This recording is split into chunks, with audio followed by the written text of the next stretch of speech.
Hey everybody, it's Nicole here. First off, super big apology.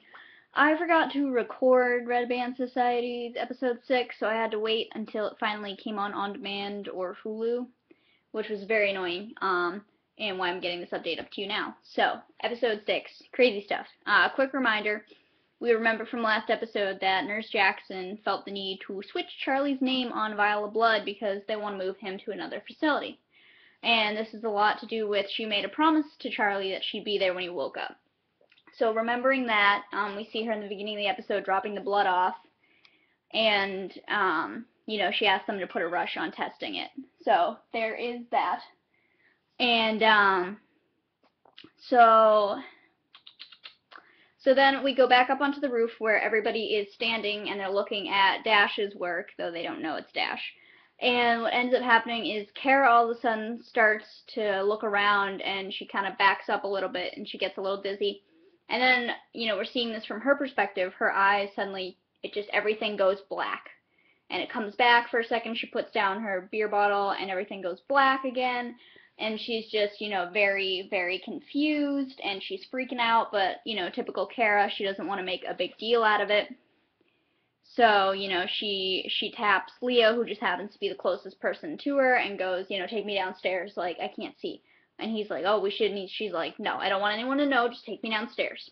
So they go downstairs, and he's like, I can't walk with you, it's too hard. So he puts her against a wall, and he's like, just lean against the wall, I'll be right back. Leaves, whatever. Of course, then we have, I don't know if he's a special guest for a while, or if he's just for that episode, but we have this guy come down. If you've ever, I don't know his name, but if you've ever seen Secret Life of the American Teenager, or more recently the Ouija movie, it is the guy from that.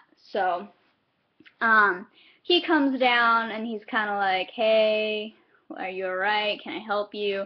And, typical Kara, she's like, what? No, I'm fine, whatever. And then finally, she's like, okay, I need to go back to my room.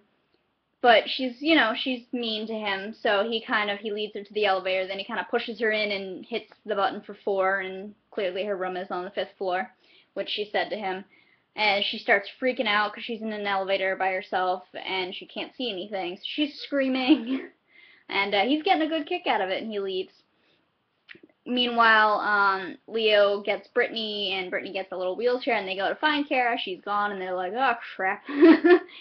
Kara steps out and she starts screaming, and she ends up on the maternity ward, which of course she doesn't know.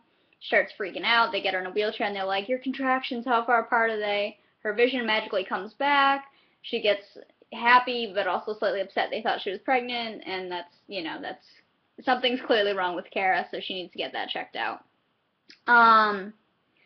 Meanwhile, Nurse Jackson talks to Charlie's father, and it looks like whatever she did, when she mislabeled the blood, whoever the person was, they had an infection, so now it looks like Charlie has an infection, meaning he can't go anywhere, he needs to stay and fight it. So we see what Nurse Jackson's done now, so Charlie can stay a little bit longer, and, she's trying to figure this out, so everyone's kind of like, huh, this is what's going on. So then, of course, Leo and Emma and Jordy, there's that love triangle that's been going on, which is not helpful for any of them, but they're in class, and of course, we saw at the last episode, Jordy and Emma were holding hands, and on the roof, after Leo had left, Emma was kind of upset that she saw Leo leave, and then with Jordy, she was talking to him, and he's like, oh, I have feelings for you, and Emma's like, yeah, I don't know. So in class, everyone's told to pick a partner. And of course, obviously, Jordy and Leo are trying to both go for her. And she picks Dash. Poor Dash is trying to get it on with some girl. But, he has to be Emma's partner now. And Jordy and Leo get to work together. Yay! On Pride and Prejudice, so that's never good.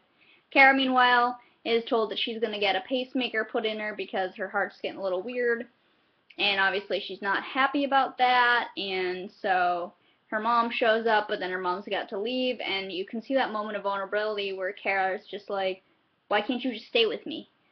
But she is Kara, so she doesn't really say it, and she gets mad and forces her mom out. Her mom leaves. She goes down. She's freaking out, obviously. It's her first surgery, so she goes downstairs and outside and to go take a smoke, and we see, of course, the lovely guy that pushed her in the elevator again. And she doesn't know what he looked like, but she thinks he's hot, so she tries to like flirt with him. She recognizes his voice and freaks out, and then he wins her over with this sob story about how he's not a patient here, he's visiting his brother who has cerebral palsy, and he's the only one left, and she starts having this moment of, oh, and then Kenji comes out and is like, Kara, back upstairs, and we find out this guy's name is Hunter now, and he's like, Hunter, you're back on your IV, and Kara's like, you're a patient here? So, of course, this guy, chews toothpicks a lot too, which is good to remember. This guy is just ridiculous. He's always there, and he's always pushing our buttons, but it's kind of cute. So, Kara and those guys, they leave, whatever.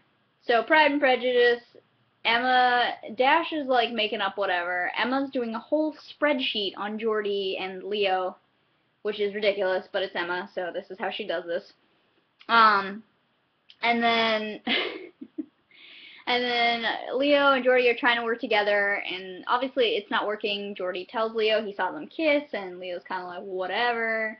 We have unfinished business, and they get angry, and friendship, it's painful. So there's that, and then meanwhile we have this new woman, Erin, who apparently used to date Dr. McAndrew, and then she went off to Doctors Without Borders, and now she's back, and she's the chief of medicine. Awkward. And, Nurse Jackson is talking to her about Charlie's case, and there's this other doctor that they could bring to see Charlie's case, and they're like, oh, that would be great. And so they get excited, but, of course, Nurse Jackson has to talk to Dr. McAndrews first. Also, these guys are, like, ex-lovers, so it's kind of awkward, which also ties into Brittany. Brittany thinks Dr. McAndrews cute, and I think she's hitting on him. But I mean, we definitely know she is, and I can't tell if Dr. McAndrew actually tells that, or he's just kind of like, oh, thanks, Brittany, thank you. There's definitely that. Kara is now wheeled to the waiting area, and of course, who is there but Hunter, and Hunter's saying he has a liver transplant coming, because he's getting sicker or whatever, and they give him this much amount of time to live, and she can't tell whether to believe him or not, so she goes for not believing him. And she starts panicking and saying she has an allergic reaction to the IV drip, but really she's freaking out. It's her first surgery. It's on her heart. No one's there to be with her. And so he kind of comes over and he pins her to the bed and he's like, you're scared. And so she admits it and instantly kind of calms down, and he just gets back into bed, and it's like, oh, okay. And of course then she gets wheeled off to surgery. So there is that. And then meanwhile, Pride and Prejudice, which is super fun. Everybody's back in the classroom. We finish up with Emma and Dash's presentation, which is really weird. I think Dash just threw things in there for fun. So then Leo and Jordy go up, and obviously they didn't plan anything out. They weren't really working together. They keep trying to talk. Everyone gets mad. Jordy calls Leo a gimp, and so Leo pushes Jordy, and Jordy just slugs Leo. And they remove Leo, and they're like, okay, everybody let's try to get class back, which is kind of ridiculous. And Emma's just kind of, like, absolutely horrified. So then, Kara goes in for surgery. Surprisingly, she doesn't see Charlie, or we don't know that if she saw Charlie or not, which I find is interesting. But, it happens. And then there is Leo is back in his room, and, Emma comes to visit and talk to him, and Leo's kind of like, I get it, whatever.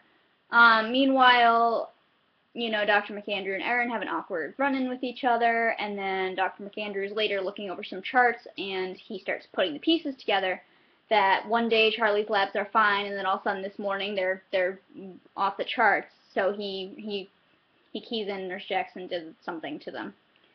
So he goes to confront her, which is not pretty. Kara wakes up from surgery. Her mom's there. I think she's pretending to cry, which is kind of a jerk move. Kara is kind of like, okay, I feel alright, whatever. They have a talk. She needs to obviously change her attitude and, how she carries herself if she's going to get this transplant.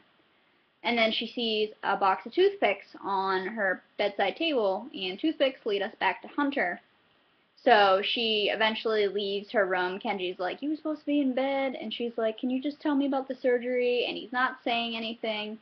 And it seems like something's wrong and Hunter might die. And then Hunter just appears right behind Kara as usual. And they talk a little bit. Kara's awkward. And she's like, I need to go. And Hunter's just laughing. And Kenji's like, ooh, what's going on with this?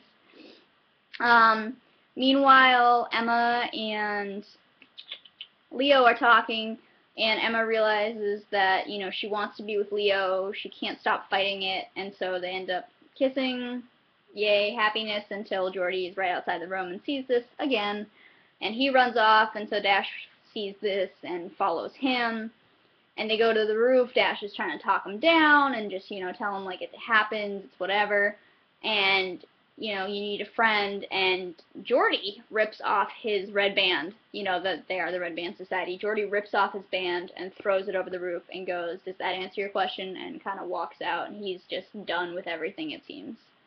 So that's really, really definitely rough. Meanwhile, Dr. McAndrew confronts Nurse Jackson. He pretends that he believes her, and he's like, oh, we're going to have the doctor come down and everything. And she's like, I'm glad you made the right decision, and he slips it into her that I do right things, like he had to report her for messing up the blood, and she is now suspended. So that's really rough. Not the best ending for Red Band Society.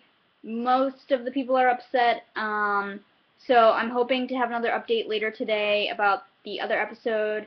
I believe it is on demand. I recorded it, so more updates soon. Stay tuned. And thank you for putting up with me and my late updates as always. Alright, bye guys!